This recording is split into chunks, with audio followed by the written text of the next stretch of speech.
welcome back, everybody, to Dante's Divine Comedy Podcast. And today we're very honored to have a great guest. We have Tommaso Tedesca from Los Angeles, and he is making a fantastic video series about Dante's comedy, 100 episodes, 100 videos. And we just going to have a chat now and how, like, his relationship to Dante and the videos, and also favorite parts of the comedy and discovery so far. So first of all, welcome to the show, Tommaso. Thank you, and hello, Richard. Hello, everyone. Very, very happy to be here. We've been looking forward to this a long time. We've been watching your videos for half a year, I think. So maybe you could just say first, like, a bit about Dante, like when you discovered Dante and what Dante means to you in your life. It's a very broad question, but It is, but I'm glad to answer it. And it's so great to be talking to you, Richard, after exchanging so many emails. And like you said, it feels a little strange, right? But I'm very glad. Your passion for Dante is contagious. Some people told me the same about mine. So we are infecting each other, which is great. Dante came into my life as an Italian kid, as an Italian school kid, like every other Italian, force-fed by our school system in Italy. Italy has obviously recognized that you cannot educate an Italian individual without feeding them something, at least, about the Divine Comedy and about Dante. So you enter school, and in high school, when you are 15, 16, the teacher will come in and slam the book on the desk and say, "This is the Divine Comedy. You have to learn it." Obviously, at 15 or 16, you couldn't care less about middle-age poetry. You have other priorities and other things running through your mind. However, like every other things, and in general, I would say, just like religion in a certain sense, because religion has a similar path and in your life of it will infect you. It will fertilize your soul with seeds, with something, even if you don't articulate it in your brain, even if you hate it, which I didn't, because I was studying it and I didn't hate it at all. It was just Dante, it's in the air you breathe in Italy. It's just Dante. It's not like, oh, I discovered this. No, it already exists. It's like part of your family. And then you go about your life, ups and downs. And then if you're lucky, like me, there comes a time when you turn around, you stop and you go, oh, okay, wait a second, hold on. Is this what I learned back there? Is this actually what that means? And many go through this path, this type of process, like I did. This moment for me came around maybe when I was 30 or 32, because I've always been a big reader, and for one reason or the other, I thought, hey, let's pick up this Divina Commedia again and see what. What was the spark? Some books by Vittorio Sermonti, who is rest in peace. He was one of the passionate, let's say, popular writers about the Divine Comedy. He's not really a Dante scholar, but he recited it, and so you can find Vittorio Sermonti on YouTube reading cantos in a very, very beautiful way. So there was this book, about the Inferno, and I picked it up, and then the rabbit hole effect started from there. I started looking at some videos by our beloved comedian Roberto Benigni in Italy as well, who made a very popular and funny series of videos about the Divine Comedy. Very, very funny, by the way, and he loves Dante with all his heart. You should see it, especially somebody like you who understands. He has this. Yeah, so he might also be famous for the movie La Vita Bella. Correct. Yeah. Yes. La Vita Bella won an award. So that's how it happened, and so it moves from being part of the wallpaper Hmm. when you are a kid to, in my case, personal, to Hmm. be at the center of my heart. Yeah. Oh wow, that is beautiful. I remember so one of the times was traveling around Italy. There was so like an Italian friend. She said the same with the high school experience, that it was fun with Inferno the first year with high school. Purgatory was a bit weird, and Paradise was just like light and angels, and she thought it was like just fluffy. Very fairy, yes, Yeah. yes. So but so I had something similar with kind of the first spark was, I think, mid 20s something. I was traveling in Italy, and it was just a couple of, well, it was the opening tercet of Inferno, and then the inscription on the gate of Inferno, the third canto, especially the last sentence. It's a famous one, but like leave hope behind. But it was just the psychology of the opening, that you're lost in a black, in a dark forest, and also then that the worst with Inferno is that you lose all hope. It's not the pain, but primarily it is the loss of hope. I thought it was so like, it was so Which deep. is deeper, which is deeper. Yeah, exactly. It goes deeper into psychology. So I thought like, what? This is like 700 years old literature. Like, it feels like someone could tell me now. It hit me deep now. So that was, and I also remember being at Lago di Como, and then I just memorized the this Porta dell'Inferno, the gate. And I was just standing on this little thing up Ah, a hill and looking over Lago di Como and kind of reciting the poetry. And it just felt incredible. It's like this poetry comes from this soil, and this is over the centuries. So that's, but anyways, that was it's just one. it's Yeah. no, it's great what you're saying, because you're basically demonstrating one more time that what allows you to really enter the world of the Divine Comedy and to really appreciate it is that in some point in your life, doesn't matter when and how, you felt a loss of hope. Because if you haven't, you will never fully appreciate it. And it's something that I think most people at some Mm. point in our life feel. But if you haven't, if you are 14 or 15 and you read this stuff, you don't have the colors inside Yes. you Yeah. to understand it. That is so true. I haven't thought exactly about that. That is a reason why you have to have something in you that resonates, and the kind of, it tugs something in you. That's also an experience. So yeah, so but that was the first little spark, and then there was nothing for 15 years almost, I think. And then suddenly I picked up Paradiso because I was curious, because I noticed that he's gonna meet kind of the divine itself at the end, and I had to find out how is he describing that. And then Yeah, I read it, and it was just so strong and forceful that I just had to wait a couple of more years, and then I started reading, and then I kind of been working with it for many years now. But then it started with Paradiso for me first, and then I wanted to know the ending, and then going to Purgatory, and then going most of it to two last books. The kind of my favorite area. That's where I still feel I learn so many things again and again and again when I'm reading it. So so I'm just yeah. saying, and if like for listeners as well, like you can have this one little blip or one little opening and spark, and you can leave it for 10 years. It will be kind of a companion for your life, maybe a friend, or maybe like a love for you that can be, yeah, for decades and decades. But then you don't have to force it in that sense. Is my experience. That's the sign of a really, truly great book, right? It Mm, becomes like a cow that you can go back and milk yeah, whenever you want. So yeah, it's endless. yes, and it's still so. I I take it out sometimes now, and I read half a page or just one tercet, and then I just put it away. Then I got the nutrition for new thought, or it just kind of, it brings up again everything. So last night was a Purgatory, which is like this mount that heals all who climb or something. And I was like, he sums it all up in one little verse there.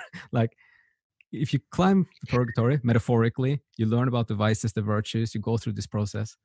It's hard work, but if you do it, you will be healed. It's mechanical. Suddenly I understand that's what he's saying. It will work, but you have to do the work to get there. So And this is actually a point that I truly, truly love about Dante, the fact that not only is not scared about hard work, but he yeah, demands that his readers do hard work number one, in understanding what the hell he's saying, because it's not easy to properly understand, every single person. But more importantly, in their life, there is no real happiness without hard work. And even if it sounds maybe obvious or banal, especially today, is the opposite of banal, right? With all the comfort that we are used to. Yeah. And I mean, he gives us support in Purgatory. Like, since the pilgrim is kind of complaining a little bit, and Virgil's like, just keep going. You just stop whining. Do the work. It will be better. It's harder in the beginning. In the end, it will be like floating downwards in a boat in a little stream. Like it's gonna, and he uses Beatrice a couple of times. Like she will also be. She is waiting, even though It's the that best. is yeah. Yes, type of coaching is the best type of coaching. Yeah. Absolutely. So with that, so I was thinking then about your video. So I was watching your latest now. So you just started the Garden of Eden, the first with the Garden of Eden. But just do you have any thoughts so far? You've been now through 60. How many will it be? 61. You've done 62 now. But just Inferno and Exactly. Purgatory. Yeah. So let's take Inferno first. Like, how was it to go through it? Like, did you have any new discoveries? What's the best part of reading it? So many new discoveries, and to be honest with you, this might be the fourth time that I go through it. Of course, in this case, I think is the time that I read it most in depth, because I'm doing my videos, and so I want to grab sources all over the place. But there are so many new discoveries every time. And there are also, once you start looking at, let's talk about Inferno in particular, like you say, once you start looking at, which is possibly the most commented about, because some commentators, stuck to Inferno. You build your own critic in your brain, and your own critic is also able at a certain point to judge some commentators, which sometimes they come up with outlandish interpretations. I don't know if it happened to you. Oh yes. You're reading a commentator, say, okay. Oh no. this is yes, too especially in outlandish. Purgatory. Like yeah, you get even the established big names sometimes. No, you haven't. This is no. He means something else there. I'm sometimes then leading on Italian commentaries, because then you have something. Often they have, especially the spiritual part, is kind of, I think, is more explored in the Italian scholarship and commentary than sometimes in the Anglo-American one. So you're right. There are. Because I understand, the scholars, they do it for their job, and they go so deep and so much into detail in one little portion of a canto that sometimes the risk is they lose sight of the actual overall meaning, and so they stretch the interpretation so much that I feel sometimes they go too far astray. Yeah.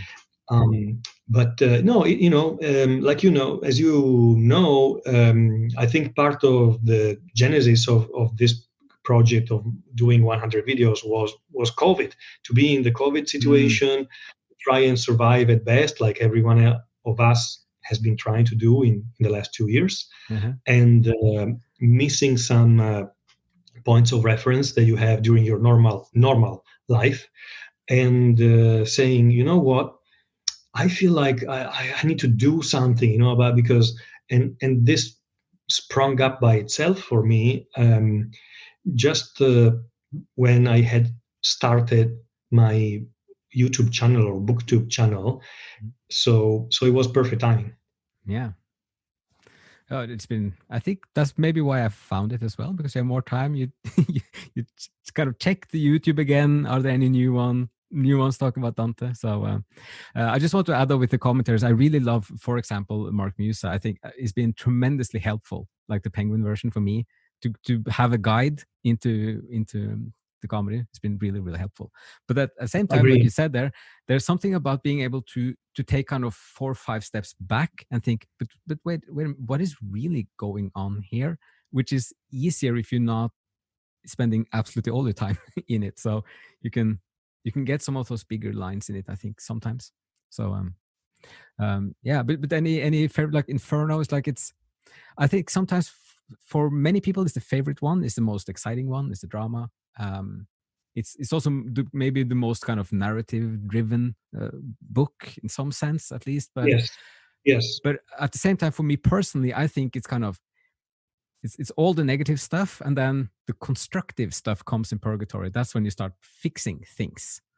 Um, so so I'm still sometimes trying to make like if in the overall picture, trying to see Inferno as, I know Dante said it's part of this Greek way of doing rhetorics, that before you can present the right solution, you have to present the wrong solution to kind of curb any any objections when you're laying out your argument. So you kind of, you take care of like, yeah, but if you do it like this and that, and then he shows all the consequences of doing the mistakes, is kind of the Inferno.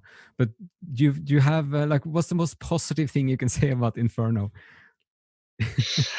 Well, I think what you said is actually very positive, because it's the most important thing. And if somebody is listening to this podcast who is not very familiar with the Divine Comedy, the most important thing that I would say to, let's say, a classroom of people, if it was my very first day to teach or to do a lecture about the Divine Comedy, is this: the Divine Comedy is only one book, and it would be a big mistake to only stop at one of the three canticles, because they intertwine with each other so deeply and so profoundly and so importantly that you're going to miss the 99% of the value if you're only reading the Inferno or only Purgatorio and only Paradiso. To your point, right? This is the point. While very often it's taught and presented as, oh, here is Inferno, enjoy.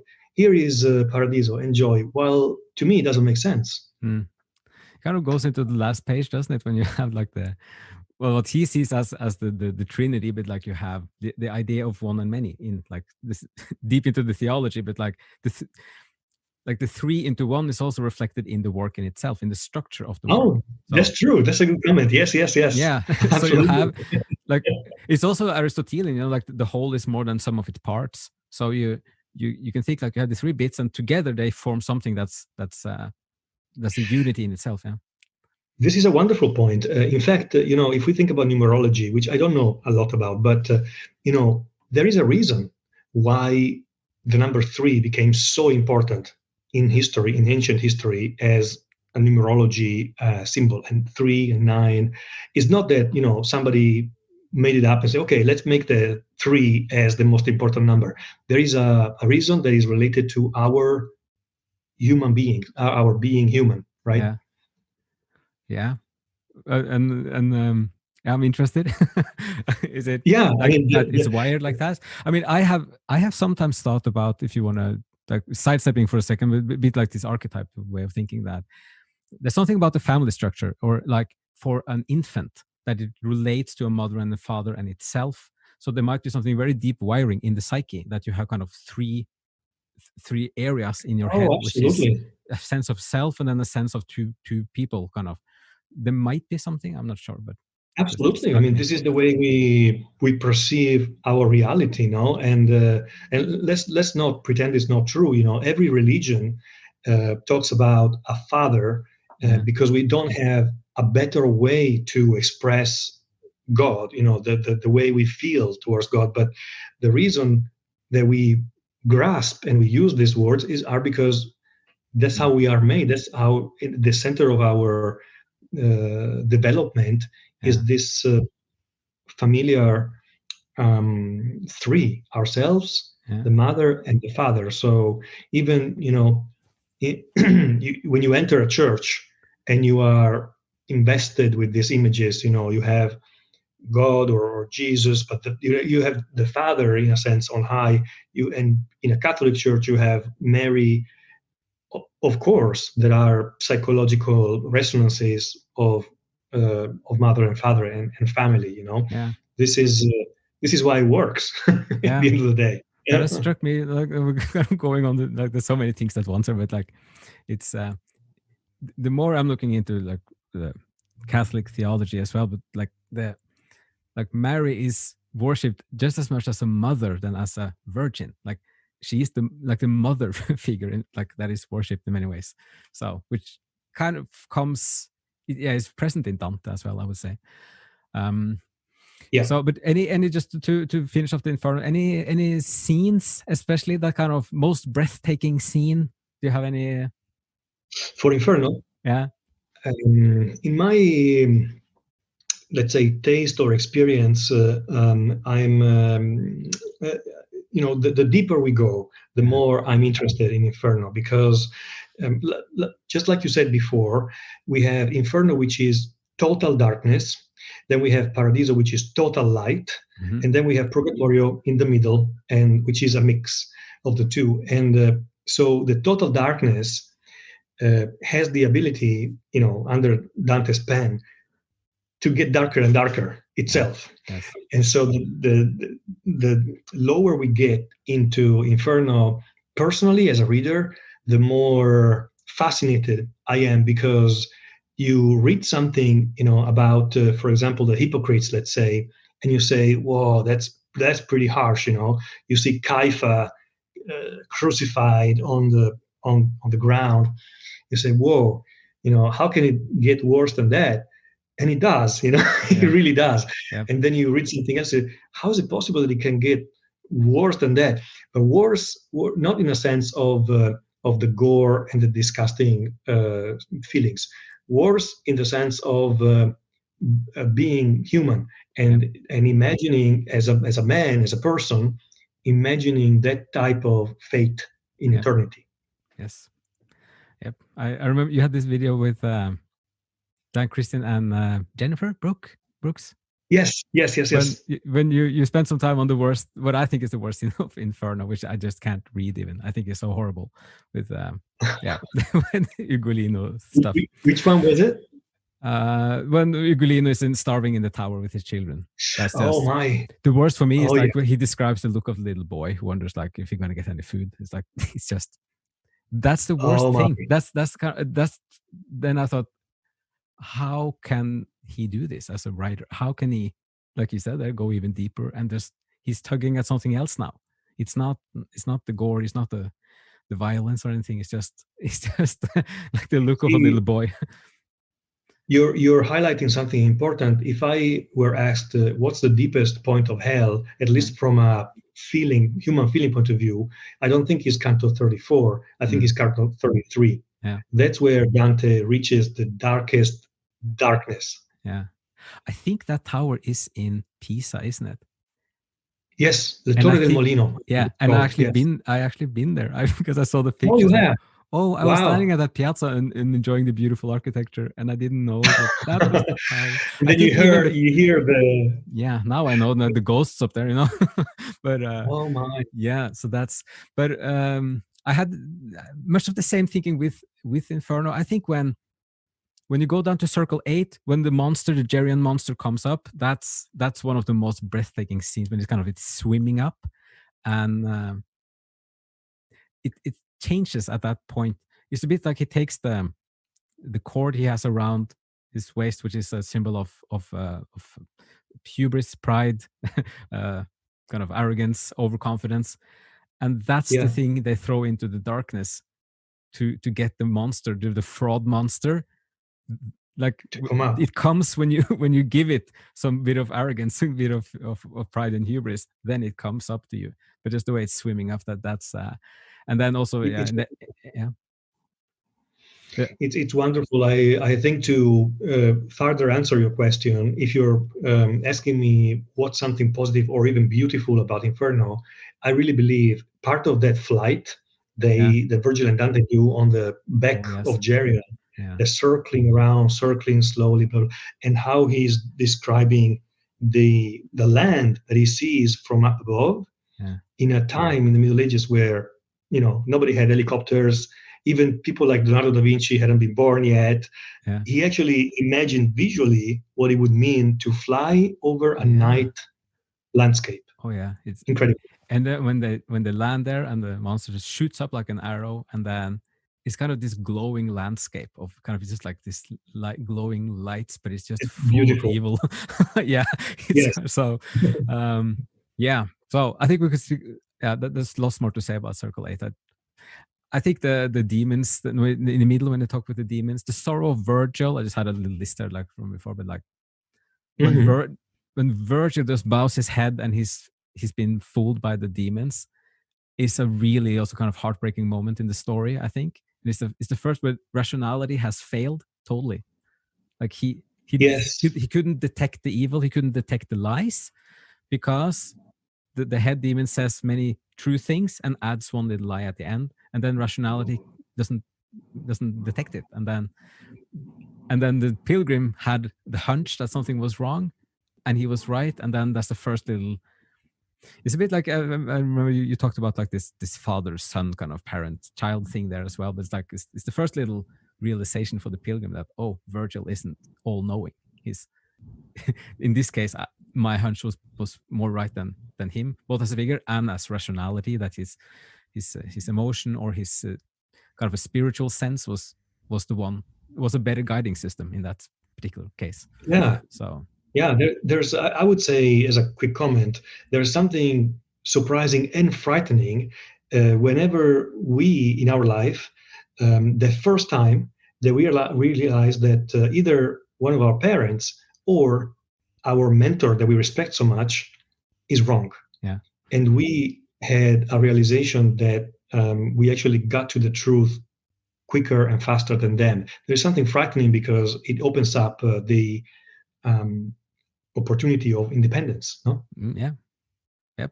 And it's a loss of innocence in a sense, and it's a loss of protection, and this Mhm. the world is more dangerous in some sense, but then it also starts growing your confidence a little bit. But it's like, yeah, it's a complicated moment. So Mhm. yeah, so that was the Inferno. It's also on the side the story about Ulysses, but we can take that another time. I think that's fantastic. When in the Oh eighth my! Volga, that's also fantastic. Let's Also, do how Ulysses in a separate podcast. yeah, that could be a separate. Just But I about think that's what is maybe that canto that story is the one I've been quoting most to people when about overconfidence in rationality and kind of how being strict, like limiting yourself to just the pure rational realm, is automatically blocking yourself from lots of knowledge and experience in the world.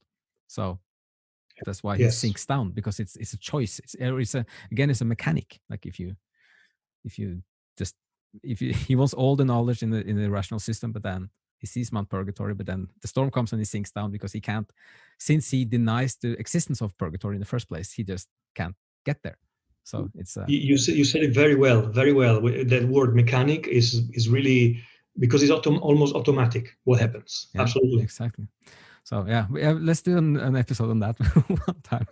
Okay. It's also it's one of the brightest stories in itself before the ending. Also, it's kind of a little meta story or like a sub story in the Inferno. Yes. Okay, so but let's then Purgatory. It's also nice with Purgatory, like the opening, also like for Better Waters Now. And it's just like this Yes. again. Dante in one turn, it just changes the whole atmosphere, and like whoosh, that stuff is behind us. We're looking forward, and it's going to get better. But you spent now 28 episodes on Purgatory. So, what's your feeling now about the climb and the whole book? It's even richer and even more beautiful, purely beautiful than what I remembered from my last read. Um, it's just like we were saying before, the compenetration, let's say, of darkness and light in purgatory allows it, and the fact that is time Mm. matters in purgatory, Mm. allows it to be a much more direct reflection of our day-to-day life than Inferno and Paradiso, because Inferno and Paradiso are extremes. Yep. So they are naturally exaggerations. But Purgatory, it's all about the work, putting in work, Yeah. and isn't that the summary of our life every day? We need to do the work. Yeah. um, and during this work, there is so much beauty. to be found, and that's what strikes me very much. It's so much beauty. Mm. Yeah. So I prepared many quotes several. We don't have time for it, but it's Oh, just please go ahead. but it's just the feeling of the first page. It's just to say, like, for better words, now the little bark of my poetic powers hoisted sails and leaves behind that cruelest of the seas. Um, Mhm. I also like when the ingenio, I have a feeling, is more like his intellect. So it's even more kind of, he's alluding to there's an internal journey here as well. I think in Italian has a little bit of that. I mean, there's so many Yes, ways of people like that they translate the word ingenio as sometimes like a genius, and I think that's completely wrong because you're right. the whole book is about humility. Like it's the key virtue. It comes in the beginning with the reed, this kind of soft reed. It's what Cato says to him, and it's over and over and over. Like humility is the first necessary step to learn anything, to acknowledge there are Yes, things beyond you, to be open-minded, and just to still have discoveries and learning. So he would never start that book by saying that he's a genius. It's just one of those yeah. translations that is kind of the opposite. But then, yeah, he says like sweet accompaniment, the tender tint of orient sapphire suffusing the still reaches of the sky as far as the horizon deeply clear. Renewed my Oh my eyes' God, delight. Yeah, it's just so that nice. if Yeah, that doesn't make you shiver, I don't know what does. yeah, That's poetically, it's at the top of Purgatory. That portion that you just read. yeah, yeah. Another sidestep. So I was looking through the Vulgari Eloquentia again, and then just seeing how extraordinary he is with language when he just makes examples. That's when he just, like, in one little paragraph he says like three different levels of being poetic. One is this kind of, it has not some like, I don't remember his words now, but like it's a little bit poetic, but it's a bit plain, and you read it like, yeah, that you get the feeling, and he does a little bit more, Yeah. and then he does the full scale, and you just see it's so easy for him. It's just, he just says, Yes. now look, it's like just having, now I just use another color, this is another color, and then you can, so it's yeah, And this, we could say that this is a skill that he's been honing, he's been perfecting yeah, while writing Inferno. So while Inferno is magnificent, I don't see as much of this. I see that he gets better as a writer yes, as he progresses. No. oh yeah. Well, because I've been wondering how could he, so if he starts Inferno about 1308, I think more or less when he's 42, 43, and he spends about 12, 13 years. But I've been thinking, how can it be, like, how can he make it like pitch perfect from the beginning? Because like he will automatically learn while E- he's moving along. exactly. Yeah, Exactly. Yeah. It's something that he must have gone to bed, for example, in the evening, yeah, thinking about tercets to write the following day, mm, and praying. While he was praying, he was asking God for the right type of enlightenment to write the right type of scenes. yeah, And this mechanism, I'm sure, became a psychological habit yeah, that strengthened itself in his life, and that's why he improves. He actually improves. yes, yep. I think so too. And there are some places in the work where I get the sense that he really loves writing this these lines Yes, that you just like. you can say it. Yeah, and I think he was happy when he was finished with Inferno, when he that first page of Purgatory. Another one that stands out for me is the opening of Canto 10 in Paradise. When it comes to the sun, has a little bit the same feeling for me. That kind of, now it does fresh page and like really full force and enjoyment, and the kind of the energy is kind of sparkling out of the page, I think. So Yes, yeah. So, yeah, but just for people who haven't read them, Purgatory. So like he climbs up the mountain, seven terraces, the different vices or sins, and then the virtues, and then how to repair, kind of to balance. You have the. I would also recommend people to look at the next last video with, like, when you have Dan Christian, when you talk about his favorite canto, which is also probably one my favorite moment. If it is hard, I tried now to make like a couple of favorites from each book, and as I wrote to you, like it's impossible So because difficult. yeah, because then you suddenly think like, well, do you mean overall? Do you mean like breathtaking? Do you mean beauty? Do you mean depth, psychologically, philosophically? And all these different perspectives had different highlights immediately springing up. So, That's right. That's but right. still, the crowning speech of Virgil is a pivotal point in the story. I would say that's kind of then his. We finished with almost 2 books of building a rational foundation for yourself, so that you're able to move into the theological, into the intuitive, into paradise, and also discerning kind of the spiritual. You have the base, the rational base, which is crucial. So it sounds like Yes. Yeah. both of you were, were kind of No, enjoying I that kind of. that's very, very well said. I'm thinking as you are saying this of my own favorites, but like you say, you cannot just say favorite. So from a poetic maybe point of view or lyrical point of view, Yeah. Canto 1 of Purgatorio, I could say that is my favorite. From a pleasure in the story point of view and the narrative, maybe Canto 27 is the best because you have Virgil saying goodbye in a sense. Yeah. So you would have to pick the different categories, no? Yes. And yeah, that's yet another discovery of how wide-ranging the work is, so that it doesn't make any sense with Dante to say a favorite. So, but then, we're just gonna have a little bit of time for Paradiso at the end, but I was watching your latest video. So you're starting now with Garden of Eden. Do you want to say a few things, like if people want to just kind of jump into your series now, but maybe they should start at the beginning of Purgatory if they don't know the story that well. But if if you say a little bit what happens with Garden of Eden, kind of what the role it has, is the top part of the mountain. Yeah, of course. The Garden of Eden is a very, very special and unique play. Maybe is the most unique place in the whole Divine Comedy because you clearly understand the sense of the afterworld on Earth, which is Inferno, is in the depth of the Earth. Then you have Purgatory, which is still on Earth, and you clearly understand the fact that Paradiso is not on Earth, is somewhere else in celestial. But it's not easy to grasp where Eden is because it's in between. Yeah. And this was Dante's choice. He is not really repeating St. Thomas or St. Augustine. He's purely chosen to say, well, and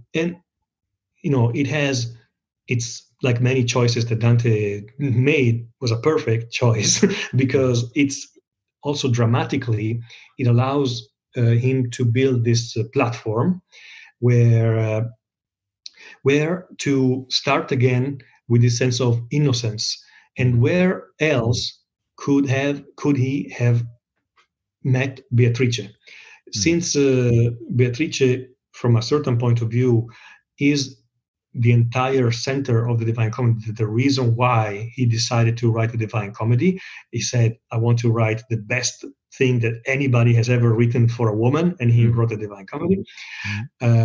Then what else? What other place would be as perfect as the Garden of Eden to find her? Because it's a new beginning. It's a place where he is finally worthy. He's finally achieved a sufficient esteem of self-esteem, esteem of himself, in order to go back in front of her and say, yes, I'm not really perfect yet, but at least I've cleansed myself of all that crap that I had in my life. Yeah. It's always so. I think it's, for me, I think it's the most complicated part of the comedy is to get a grasp of the earthly paradise of the Garden of Eden, because it starts with that, oh, finally now we got into paradise. It's all kind of this flowery, easy, light feeling of kind of you get this angelic feeling just wandering around in this, what you might have thought about as the kind of the biblical Garden of Eden. And then it quickly kind of becomes more and more of like a crisis, like a psychological crisis, a kind of the final judgment from Beatrice. He breaks down again and again, and it's a bit of a tumble in there before You're right. he's through it. I didn't think about that. If as a first-time reader, let's say, if you go into Garden of Eden, you would think, oh, here we are. We finally got there. That's it, right? while it's only a starting point. It's not an arrival point; it's a starting point from that point of view. Yeah. So yeah, I'm still it's a there are so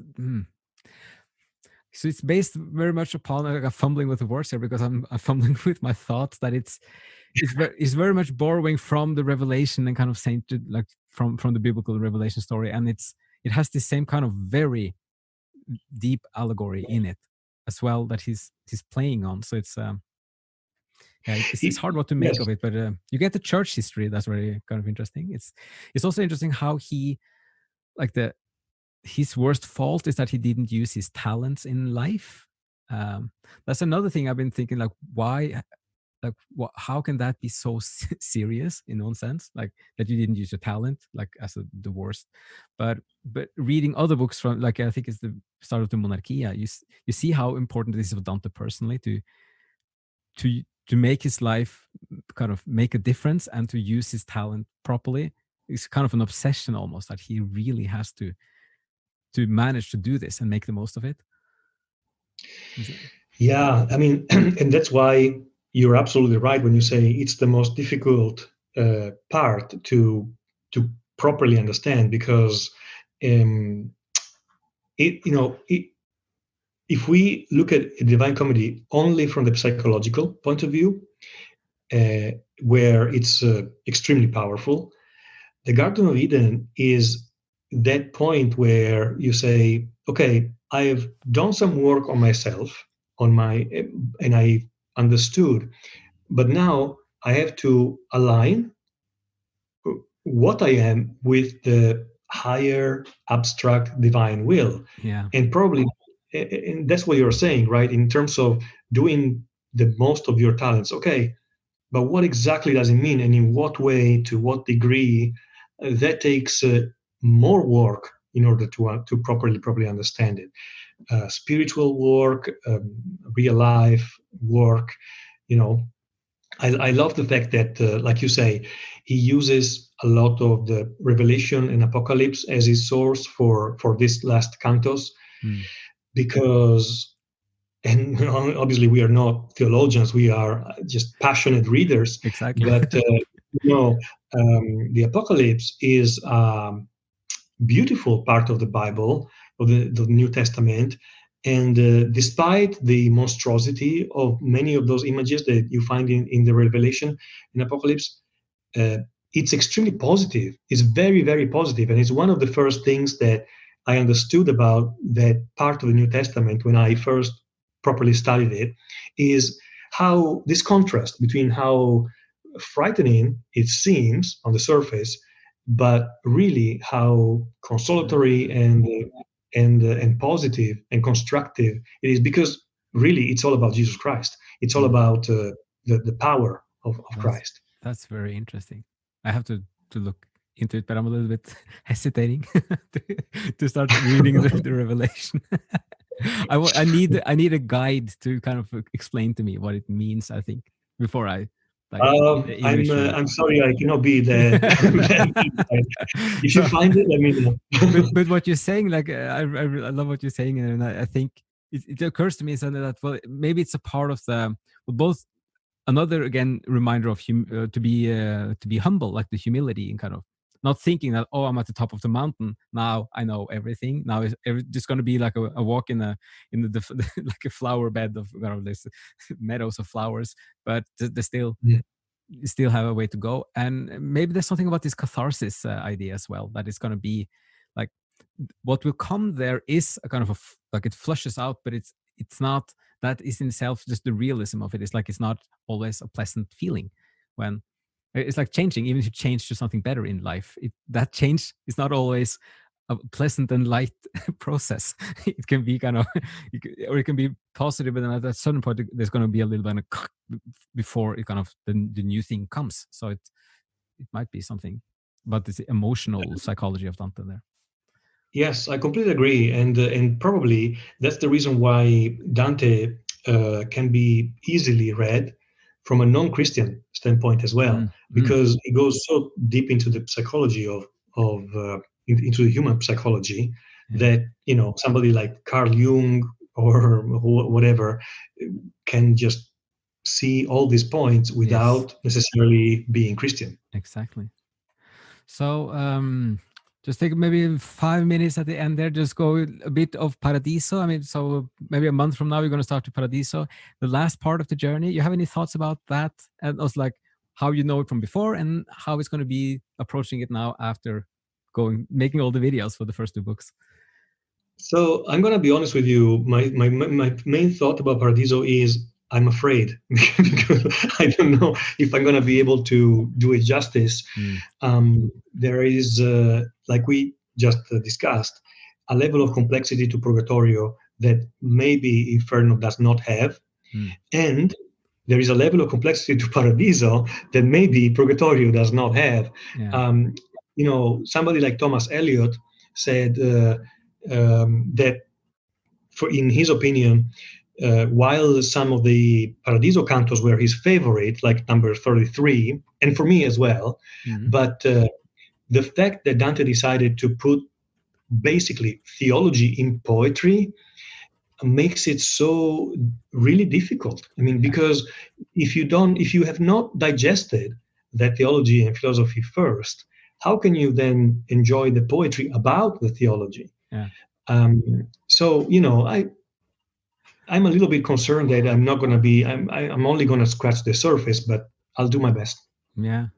But it took me, I had to read Paradiso a few times before I really started liking it. Like that I can just pick it up and get so enjoyment from some parts of it that I felt like at least some parts here and there I suddenly felt that it was starting to make a bit more sense.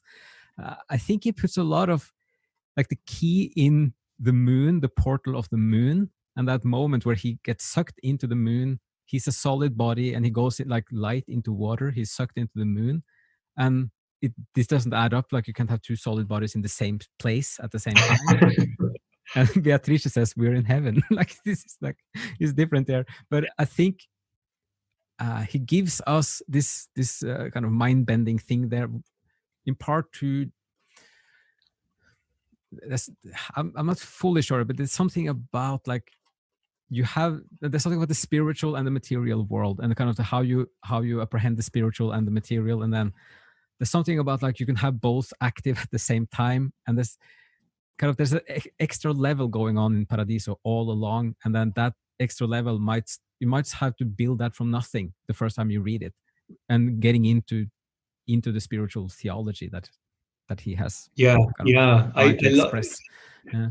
I mean, I love it in the very beginning of Paradiso, where Dante actually says to us in Yeah. the first canto, he says, "Look, guys, at this point, so far I've been kind of going faster, Oh but I yes. haven't really pushed on the accelerator. Now I'm going to push on the accelerator fully. Yeah. So I'm sorry if you stay behind, but and there's a sense that that's exactly what he's doing, right?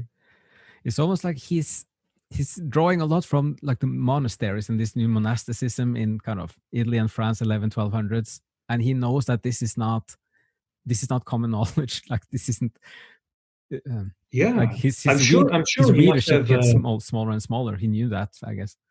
Yeah, sometimes what we have lost is the type of human interactions that Dante must have had during his exile. I'm Mm. 100% sure that he had a chance to meet with abbots, monks, Oh and yes. people Yeah. who helped him, especially for Paradiso, who helped him kind of inform Paradiso and write it at the end of Yeah. the day.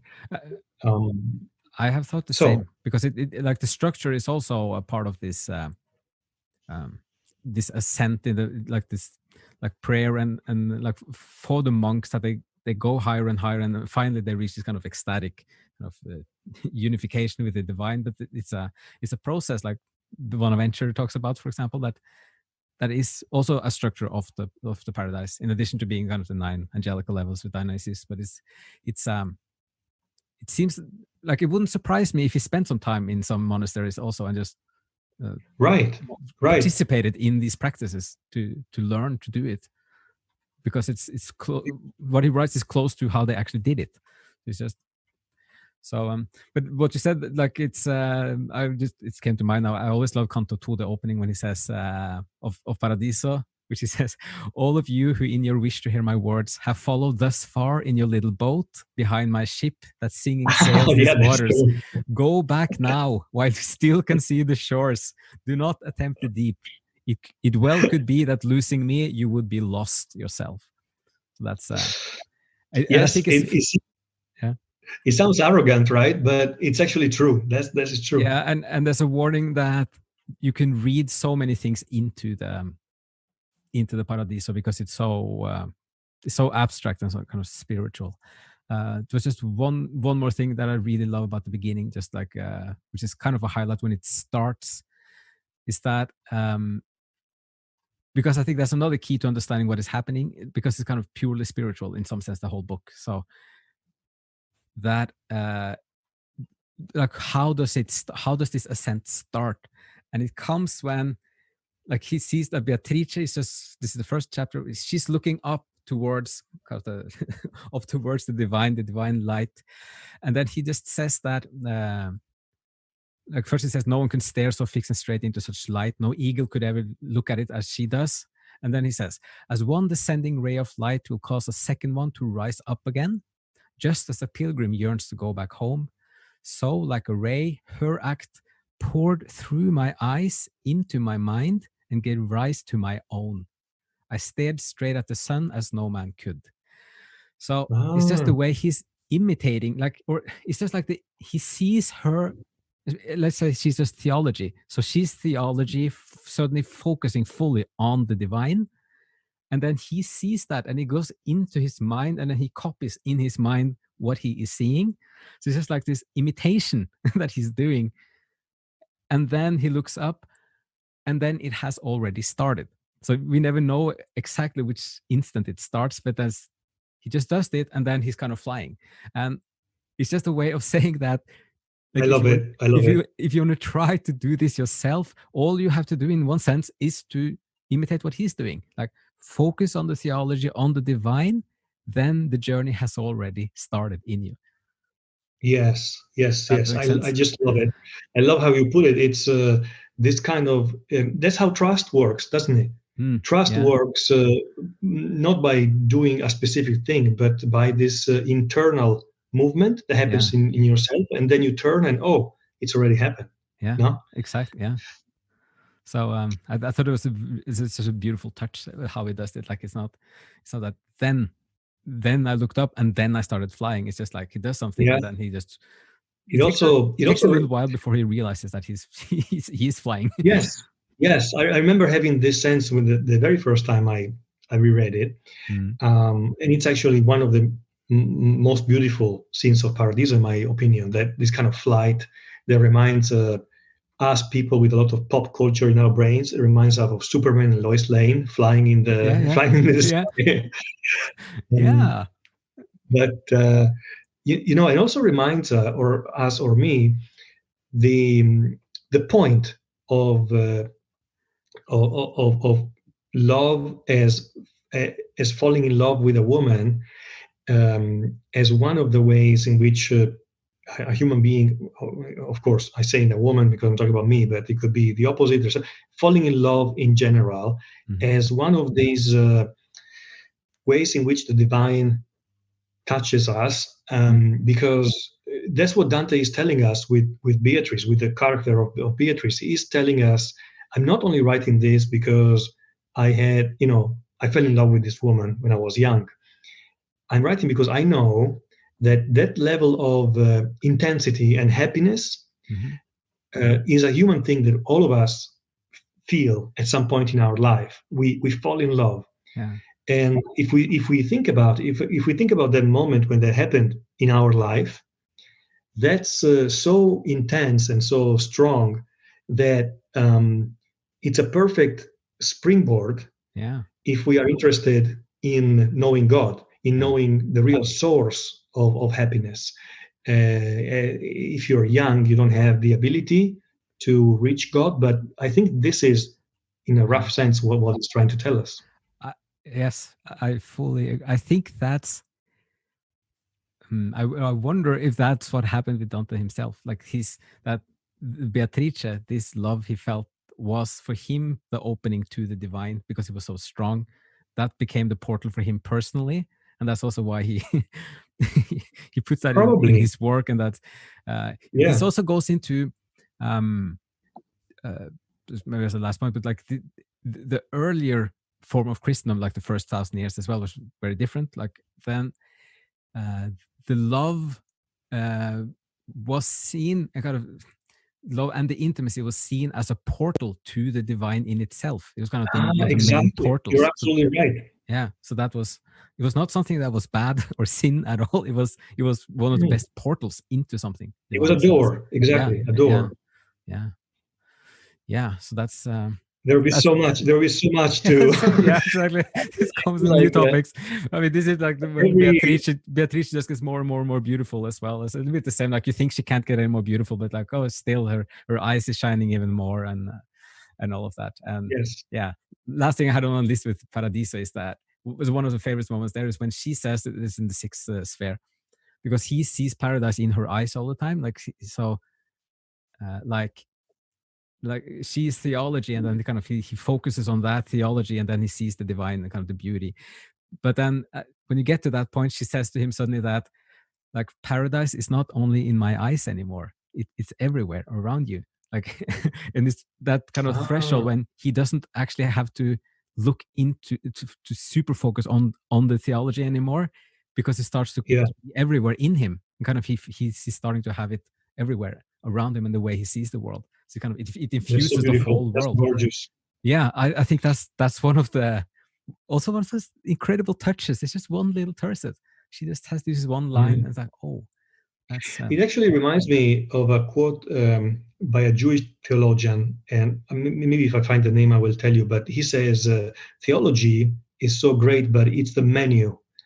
We had to move from the menu to actually eating the dinner, mm, and that's the I actual love that. spiritual life and living your life with God. I think that's a fantastic point to end with. It's just and finding it in yourself. That's kind of, yeah, Mm. something that started for me some years ago. That suddenly you just don't like. It's not that you only imagine it, but it actually you find it inside of yourself, and then you understand what it means in a whole different way. So that's yeah, that's maybe when you find Yes, the food and yes, not just the menu.